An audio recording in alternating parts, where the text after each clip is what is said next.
Hello and welcome to the channel. In this video, we'll see how to create a stopwatch in Excel using VBA macros. So that's how it looks like, and I'm gonna move to. Okay, so I'm here in a new workbook. We're gonna have this cell B2 to add the timer. We can, for example, center, maybe make it a little bigger, and also we can have a format. This is going to be a number, a seconds and milliseconds. So we can set, for example, 2 decimals or whatever you want to have. Now we can go to the Visual Basic Editor, and here we will have a first macro which is gonna call, I'm gonna call start timer. And the first thing we want to do here is to initialize a timer variable. I'm gonna call it um, start t, for example, start time, right? And this is gonna be equal to timer. Timer is a VBA function that returns the seconds that has elapsed since midnight. So it's gonna give a number, a big number. Well, it depends how what's the time. Now but we don't really care about this number. This is just the the start point of the stopwatch, right? Then we're gonna start a loop, and it can be a for loop or a do loop. I'm gonna have a do loop, do while a variable that I'm gonna introduce here is in this case false. So a stop time is false, and this is a variable that we're gonna use to stop the timer at some point, right? You will see that later in a moment. Now, very important, we need to add do events here, because otherwise when we have a loop adding, updating a value without do events, the application will rather freeze. So we need to have do events, and now we need to have another variable. Let's call it running time or something, run t, again as timer.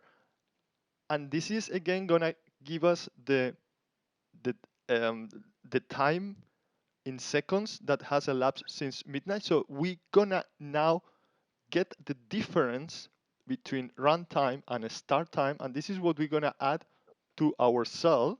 It was B2. Here's the difference between run t and start t. And here we can loop. Now, very important, there are a couple of very important things that we need to add.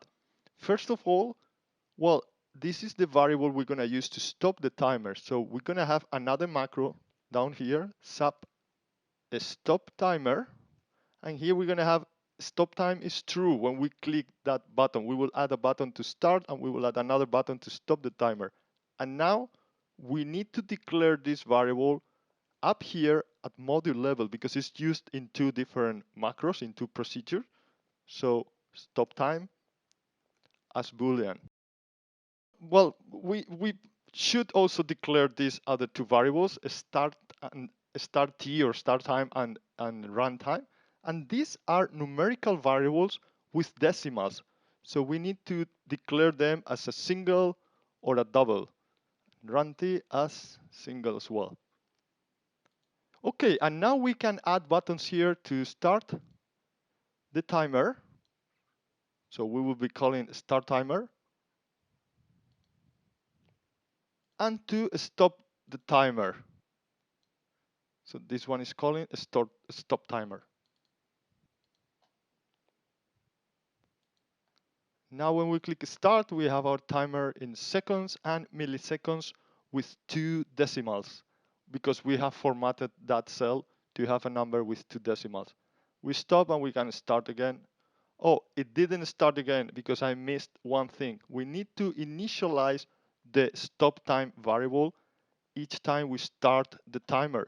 So I will come back here and say stop time equals false every time we start. Now, if we go back and we start, it will start at 0, and we can stop and we can start again. So that's how we create a stopwatch in Excel using VBA macros. Thanks for watching.